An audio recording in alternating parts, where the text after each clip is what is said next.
How was your day? Oh, my day was great. I'm reading a couple of books now, and then I'm buying some data sets, and they're coming in at the end of the week. So it's very nice. How was your day? I had a great day working with this amazing choreographer. I don't know if you've heard of him, Kevin Jenkins. And this is our second day learning his piece. So it's been a bit of a whirlwind, but we're almost done with the piece. Mm-hmm. So it's exciting. Contemporary? Yeah. Yeah. We're neoclassical and we perform it in less than 3 weeks. So I'm learning it fast. Where? At Long Island? Yeah, at a Glovsky Ballet. Maybe I'll go see my brother, and then maybe I'll come to your performance. Let me check the date. Oh my gosh, I'd love that. Nice. That would be so fun. Took the bus. Johanna, you should try to get sponsored by Amtrak. Can I do that? I'm sure. They're such a great company. Ooh. I'll post some ballet reels on Amtrak for On the train. or Megabus. Sponsor me. No. How did you start ballet? I started ballet when I was little, just like you. Started when I was 4 or 5. And my mom put me in classes. I didn't like them. We took a break, and then I went back to them when I was 5.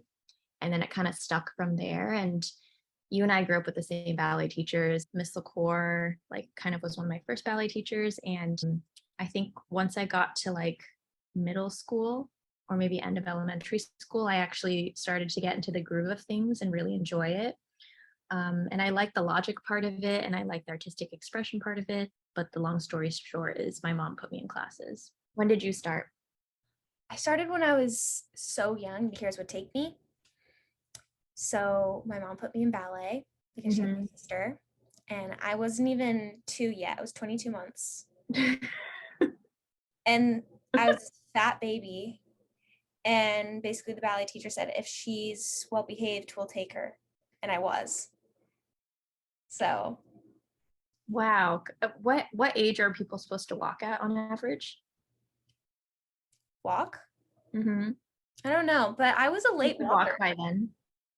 I could walk. That's I good. could listen. I don't even know if I talked that much though. But we had it wasn't really ballet. It was just like running around with hula hoops and stuff. In circles to music. Did you ever want to be a professional ballet dancer? Yes, I did at one point. I think around high school. And one thing, my parents always really emphasized that school was just as important as ballet. So I always had the two things going on. But in my mind and in my heart, this was like the thing where I felt really special, and I felt like it was really challenging, and it was just really gratifying. And it made me feel alive, basically. And I was doing some summer intensives, and then my decision point kind of was around after junior year when I went to the P&B summer intensive. And I think that is as close to sort of a immersive in the community experience that I had. And I decided after that that I was going to apply to college. How was your summer at P&B? It was nice, but I think it was tough. Was that the deciding factor for you? Was that summer? Yeah, to some extent. Like, there were things I knew already just about, every job has its like strengths and weaknesses, has its beautiful parts and gnarly parts, particularly related to some of the injury pieces and some of the body image pieces. This career was going to be really tough for me. Since your parents always emphasized how important school was it always equally important to you? Ballet at school? I think at that young age, like 16, ballet was more important to me, but still studied really hard. So like in my heart, it was more important to me. Gotcha. Yeah. So how are you still involved in the ballet world? Like, do you separate yourself from the ballet world, but you still love ballet? How are you still involved if you are? I really enjoy ballet now in a new way because I'm not doing it for any purpose really other than for my own joy. There's no competitions, there's no performances, there's none of that. And instead, it's just kind of this very meditative and regular practice that I enjoy. So I'll just like grab a studio. We have a yoga studio here, and I'll do my own combinations. And then occasionally, when I have friends come into town who are taking class or something, we'll take class together. Dance complex somewhere in Central. I'd love to try the Boston Ballet open classes too. And then I actually was just talking to a student the other day who is thinking about doing a ballet career, maybe taking some time off to pursue a ballet career and taking time off college to do that. So I feel like it is all around me. It's just more that the way I engage with it now, it's less pressure and it's I find more fun. Yeah. And you have those boundaries where you want them, you think? Mhm. I think so. Yeah. Burnout doesn't have to be 180 degrees for me anymore. That's true. And we don't over push it, but there's something really beautiful and elegant about the movement. Do you think ballet has developed you as a person? Totally. Do you think ballet has developed you as a person? Of course. Yeah. Yeah. Every part Right. of Like it's shaped us in so many ways, right? I think discipline, how far you can get with discipline, and you can't lean on talent only. The generosity of the artists that we worked with, like Miss LaCour and her son, and hard work matters a lot. Smart work matters a lot too. Not just putting in a ton of hours, but figuring out like why something's not working. And so all of those elements, come into play and are helpful in like other parts of life too. But I think those were drilled into us when we were really young. But there are some tough things about judgment and body image that are less positive ways in which it has shaped me. All of the teachers and just like how much work goes on behind the scenes and how worthwhile it all is to make a performance happen. Mhm. But then, of course, there's a dark side too, which is that I think there's a lot of pressure on kids very young to be very thin at all Yeah. costs. What are some ways that you enjoy dance today? And this could be outside of ballet. It's not really dance, but it's kind of dance. I've gotten a little bit into spin and lifting recently because I think that actually these are like two also really intense ways of moving that are really exciting and really mindful and really kind of all intensive. Super fun. I feel like we never learned to lift as ballerinas. And as a result, I could never do a push up. I still can't do a push up, and I really want to be able to do one. Salsa dancing, really fun. I'm excited for you to come with us. Salsa dancing is so different from ballet several ways. Number one, although there are duets in ballet pas de deux, a lot of it is independent and kind of solitary, right? You are by yourself, you rely on yourself, and you are a functioning unit, at least to the point where I got to. I didn't do that much partnering work.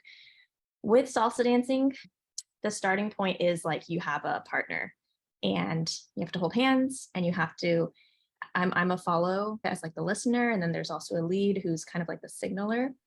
And so it's really interesting to like not have a choreographed routine and instead be listening to a person who's sending turn signals. And so that's been really cool. The ballet helps because you can pick up the basic steps and hear the rhythm and hold on to it. But then from there, there's just so many like different ways that it can flow. And also every dance with every person is a completely new experience. And every person brings something different to that like interaction. Since we were so young, we have this routine built in us and we have this discipline. Yeah. So once we steer away from that, we try to fill those holes and fill that void. So we create our own discipline, our own thing. So when you're talking about bachata, I'm like, oh wow, that's kind of like partnering. And we took a bachata class together, remember? It Yeah. wasn't a partnering one, but it was like Yeah. super But fun. we picked it up so well because we're natural dancers. We've But got rhythm, we're quick. and then there were cute things like where he's like, you can throw in a wiggle here. And then wasn't that just like the funnest thing ever? That So was so fun. yeah, it's like it's not just about the steps, but there are like points that you need to hit, like step, step, step, touch. But then along the way, you can basically do whatever you want. You can wiggle before you do the touch and so on. And that's like kind of cool. And as long as you catch up again, you're all good. And I Mhm. feel like there wasn't that same thing with like choreographed dance, of course.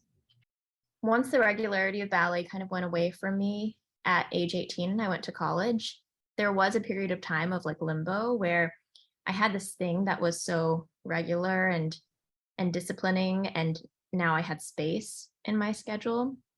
And I think now I'm realizing after all these years later that I still need that thing and I can design my own routine, but I don't really want it to be empty. I want something physically active that I do on a basically daily basis. And I want it to be kind of artistic too.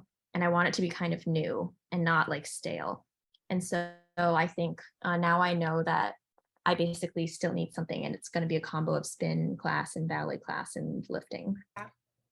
And I enjoy all of those too, but not when I'm dancing, because dancing plus that on top, and it's just like, It's a little bit too much. Yeah, your body can get exhausted. Even sometimes like a long walk, you don't even have really space for that, huh? no. Whereas for me, it's more counterbalance because my job is more like typing on the computer. And so I want my outside of Right. job stuff to be physically active. That's totally understandable. For me, I just want to be outdoors and breathe some fresh air and like Yeah, do, that makes sense because you're in a studio for so long. yeah. But I mean, I guess that's the same thing for typing, like in a small space. I don't know. Mhm. Your job is very physically strenuous. Yeah, but I love it. It's about the opportunities Harvard has for dancers or ballet dancers and how you're involved in it. You're like in the FOHO students. Am I saying it? Pforzheimer? Four timer FOHO. Yeah. Yeah. Um, so when I was in college, one of the great resources here was the Harvard Ballet Company, which is the student run organization. And they put on a show every semester, and it's really like a labor of love by these students who are all full-time students taking a bunch of course loads, and they're recruiting, and they have all their other clubs and stuff, but they carve out time to really put on a full-scale production every single semester. And it's a unique production, something truly created from scratch. That's a really great resource. And then we have the Harvard Dance Center too, as well, which offers classes and has faculty on staff and like for-credit classes and non-for-credit kind of after school classes. And they have two gorgeous studios and all of that. So those are like two really structured ways, I think, to do ballet at Harvard. Slightly less structured ways would be like venturing into the city and taking Boston ballet classes, guesting with maybe local ballet companies, which somebody was telling me about that they got an opportunity to do. So there's a lot of that. And I'm sure that's true on like any college campus. There's some structured opportunities, there's some school created opportunities, and then there's out of the box things. I'm a tutor in one of the undergrad houses, and I'm an arts tutor along with econ and fellowships. But as an arts tutor, I basically can like run the events that I think students would like. And we took a group to see the Nutcracker last year, and you were in that performance, which was really cool. I would say there are a lot of opportunities to engage with art. And when I was a student, I kind of learned about some of those. And now as a tutor, I have some power and funding to do a little bit more of that too. So are these classes that people can just take for free, or you pay for? Classes that, like, if I teach them, totally my thing. The classes at the dance center are very affordable. The cost can be even waived in some cases if needed. And then the Boston Ballet classes, those would have to be paid. The ballet company classes are student taught, so those are kind of free as a dues paying member. So Because there's a lot of free things. I know that you have to audition for Harvard Ballet. Right. Did you consider doing that at any point?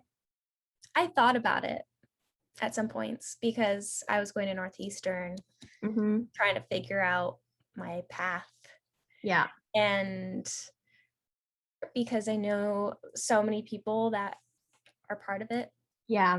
really great program. Mm-hmm. But during COVID, it really wasn't open to other people outside of Harvard. Yeah, that makes sense. They probably weren't even meeting in person. I don't think so. I think it was all over Zoom. Yeah. Ballet is really beautiful. Mm-hmm. I mean, even in these past 2 weeks, I've been working with so many different choreographers and just say, we don't know what ballet is now. I mean, now it's about turns and Instagram followers. I'm like, okay, guilty. Like, that's kind of explaining me right now. But it's so true. And they said, all these famous ballerinas that we would watch when we were younger, and it was Darcy Kistler, Jennifer Ringer, and they would just step on the stage, and just the way that they articulated their feet, and it would take your breath away. Mm-hmm. Like I don't now, think that goes away, right? the walking thing, Yeah, I think it still has to be there. it still does have to be there, but nowadays people are just thinking of those walks as transition steps. They're like, okay, got to nail this turn and lift my leg high, but the walks don't really matter. Mm. I mean, I don't want to speak for everyone. I know that some people can really walk, but they're explaining the importance of simplicity and just walking. Yeah, and I think that sometimes like the swing towards the flash is because also um sometimes like our technology and all these things have been feeding us things faster and faster and faster. So we Yes. expect that like in a performance too, but you can't have like ice cream for every meal and you don't want to, like you crave other things too and less is more and I think it will swing back because yeah, you see like how people are trying to limit their screen time now or like go off the grid. And so like we tried that way and we're going to come back. If you could go back in time, what would you tell your younger self? I was just talking to somebody about this the other day for the second time. So this is the third time I'm talking about it. How about 18? Okay, 18. I would say, I love you to her. I would just like encourage her to embrace everything about herself and in fact view like imperfections or specific things about yourself as what makes you you. And that all sounds very cheesy, but I really do think like, yeah, that period of life is not easy.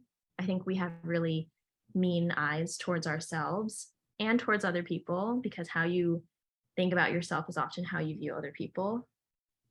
Oh, Um, yeah. and vice versa. So it's never really the case that like in general, nicer to other people than to yourself or nicer to yourself than to other people. It's the lens with which you view everything. What age would you go back to and what would you say to your younger self? Think of a difficult time. Miss LaCour passed away. Mm-hmm. That was hard because I really wanted to get into SAB, and I'd gone there for 4 summers and I still haven't heard anything. I wasn't asked. Mm-hmm. And I go home and I find out that my teacher passed away. And Mm-hmm. I didn't want to dance at any other school in the area. I tried to find her replacement and no one could replace her. Mm-hmm. So I remember for 2 weeks I continued to dance. I was dancing, but classes kind of made me sad. And I was looking for a teacher that would challenge me, who would build up my confidence like she did. And I just couldn't. So I was questioning, do I still dance? Because right Then now, what happened? You very shortly got into SAB then, huh? yeah, It was weird. it Timing was was really, weird.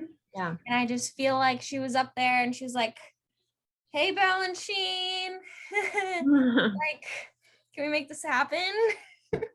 It's kind of urgent. And he was like, yeah, we can. I don't know. I don't know what happened, but it worked out and my dream came true. I mean, I even asked them, I said, did you know that she passed away and like this was going on? And they were like, nope, like we want her here now. No, yeah, I felt like it was very sudden. Yeah, it was. In 2016, huh? Yeah, August 13th, I was 15? I was 14 when she passed. Are you talking about that? Wow. Yeah. Do you and I have a 6-year age difference? I don't even know. I don't. Oh, I always forget. I never know. either. Yeah. Oh, 5-year age difference. Yeah. I was in the cafeteria at SAB and this was during audition season. This was before COVID hit. and I was just sad. I was sending all my audition materials, I was getting my first rejection emails, and it was just sad. And there was this guy ordering in front of me. I didn't know him at all. I'd never seen him in the building ever. Mm-hmm. And he starts giving me a pep talk, and I didn't tell him anything. I didn't tell him about anything that I was going through. How specific was the pep talk? I can't remember everything, but I remember he said, just remember the blessings around the corner. The blessings around the corner. Just keep holding on to it. And I really needed to hear that. And I still carry it with me today, because then COVID happened and I was like, okay, the blessings around the corner. Like, just got to keep holding on. You're like, this is before COVID. This is before COVID even happened. Yeah. And then I got PG at Boston, and I was like, oh my gosh, dream. I mean, I was praying for that. I was so happy. Yeah. Got it. And then I really wanted to get into BB2, and then I got into BB2. Mm-hmm. So I was like, okay, blessings around the corner. And then other things happened. And ... And the blessing was around the corner. But I didn't really see it. And it was really hard for me. But I kept pushing. I kept holding on, because I had the past to look back on, and I knew that it always worked out. And also the broader universe kind of thing. I feel like you and I are pretty aligned on that, in that we do believe and feel that there's like a little something going on in the air. And there are some moments, like you've had dreams about Miss LaCour, or like that guy at the food court at SAB, what he said to you. I think you and I are pretty aligned in like accepting that there are sometimes these funny things that go on, and it's like an energy, and it's metaphysics, and it's a little bit bigger and more abstract than us. Yes. Well, the dream that both of us had right after Miss LaCour passed away, that we just figured out we both had. Yeah, we had the same dream, which was interesting. So I had a dream. Remember I gave her a hug in my dream, and it was a really good hug, really tight hug. And I remember also logically in my mind, I was like, oh no, like I saw you at the funeral and they messed you up because they thought that you were gone. So they did something to your body, right? Like as the process is. And I'm like, but you're here and you're alive and you're well. And you're like, and I'm like, we need to tell them that they shouldn't have done that. I'm getting chills right now. They did something to you, but actually you're fine. So let's, like, oh no. And she gave me a really tight hug. And there was also an orchid in my dream, and I can't remember why. She used to have orchids in her bathroom. Oh, wow. And also, I'm pretty sure the dream happened in, what is that studio? The one that's upstairs, and it has like the company woman's locker room was next to it. Is this at Ballet San Jose? At Ballet San Jose, Studio A? The one that was one flight of stairs up. No way. That's where my dream happened. I'm getting chills. I'm pretty sure that's where mine was too, because I remember this. And it's the biggest studio. It's the best, nicest studio. And then there's a foyer waiting area. It was in the hallway. There's like a dark, I kid you not. Like, I don't know if you can see. You are getting chills, huh? Yeah, like all over my legs. Because was yours the same? It was very similar. It was very similar. Yeah, but I mean, I'm a pretty spiritual person, and I only get chills like this kind of when I'm in church and I'm like feeling, I don't know. Yeah. I'm like, okay, I feel like Ms. LaCour is here right now. But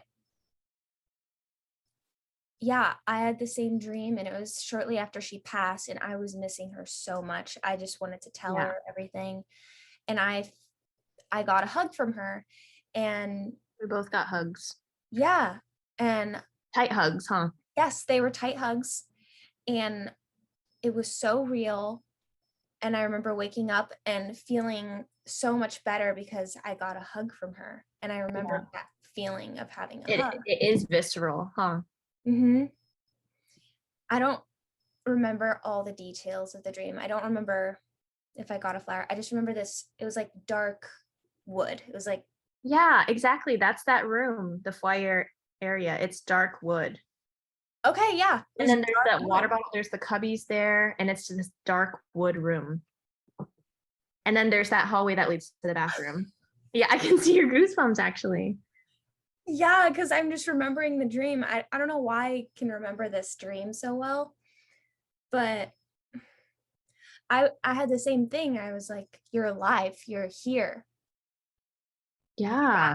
Like, what is this? And I Like, think that happens sometimes when you suddenly lose somebody, like you just feel like they could come strolling in. mhm. Um, I also feel like even me just being in Boston was kind of her work. Feel like sometimes my life is her guiding me certain places. Because if I wasn't in Boston, then I mean, there's so many things. Now I'm just like clicking everything. If I wasn't yeah. in Boston, I wouldn't have seen you as much. Mm-hmm. I wouldn't have Yuri seen too. Ask's farewell or Yep. Ask Yuri, the Hutter. I feel like Miss LaCour just puts us together somehow. I do feel like I feel her spirit like in various people around that are just like very warm and kind. Hmm. And maybe it's like just a shared goodness that you see in like these people or a similar way in which they approach life. But there is like a similarity there. She really was an angel, like very so generous. She always wanted to give us something. She practiced loving kindness towards all of us. She's really egalitarian too, which I think is really wonderful as a ballet teacher. Yeah. Like seeing beauty in everyone and helping everybody figure out their style. And Also liked about her was that, you know, in ballet, there's a right and wrong, right? To be in certain positions, you've got to be on the music. mm, That's something that we like about it. So we know what's right and wrong. But I also feel like she only told us what was right and wrong, but she guided us to our fullest potential, which was her right. If that makes sense. I don't know if that's too complicated. yeah, like it's not just about being right or wrong. Mm-mm. And I wonder how much of this was like true when we were younger. We used to be babies, you more so than me, because you're literally 5 years younger than me. But how much of this stuff is like an innate, ever present thing, and how much of it showed up as we got older? I think you and I are very similar. Really? Sense. Yeah, I think so. When you were younger, you were kind of the baby of the group. You were usually the youngest one out of all the older people, right? Hmm.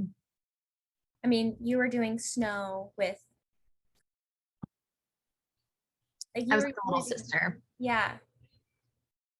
So we didn't really know each other at Ballet San Jose. We went to Miss LaCour's. I was the young girl. Oh yeah, that's right. I think you saw me and kind of saw you in me as like Mm. the young girl, and then you kind of took me under your Wow, I suddenly just remember all the stuff from those years.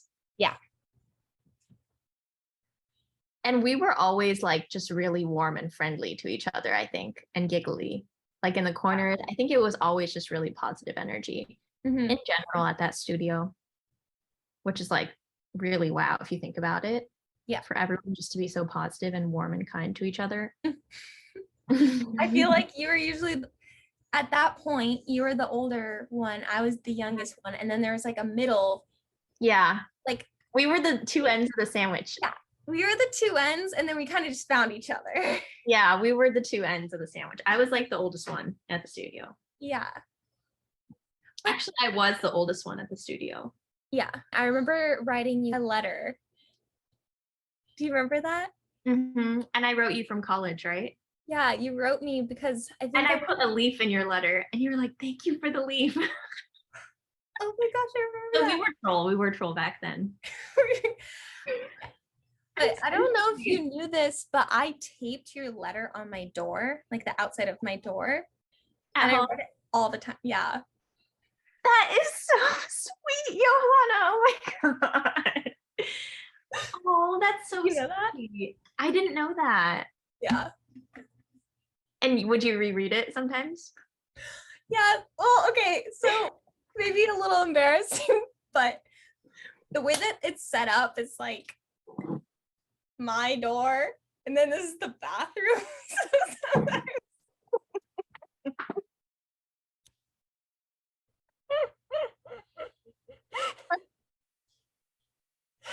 You're so funny. Sometimes I would just, I mean, I'd read it all the time. You're so funny. You don't need magazines on the toilet. Need Angela's letter.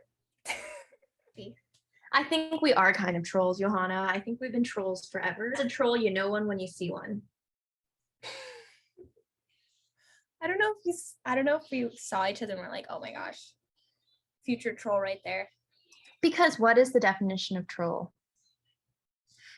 That's what I want to get at, because I feel like we have our own definition of troll that other people don't understand. Because if I say, oh yeah, Angela calls me a troll, or I call Angela a troll, people will be like, what? Oh yeah, okay, so people have a negative connotation with the word troll. Yeah, I'm like, it's not negative. It's just that we're goofy people. Because I have my own definition, which is I think it's a blurring between reality and joke. And it's kind of just a constant blurring. Mm-hmm. And it doesn't matter if it's reality or a joke, it just is. And then you live your life that way. Yeah. Because everything is like a little bit of a joke and a little bit of reality.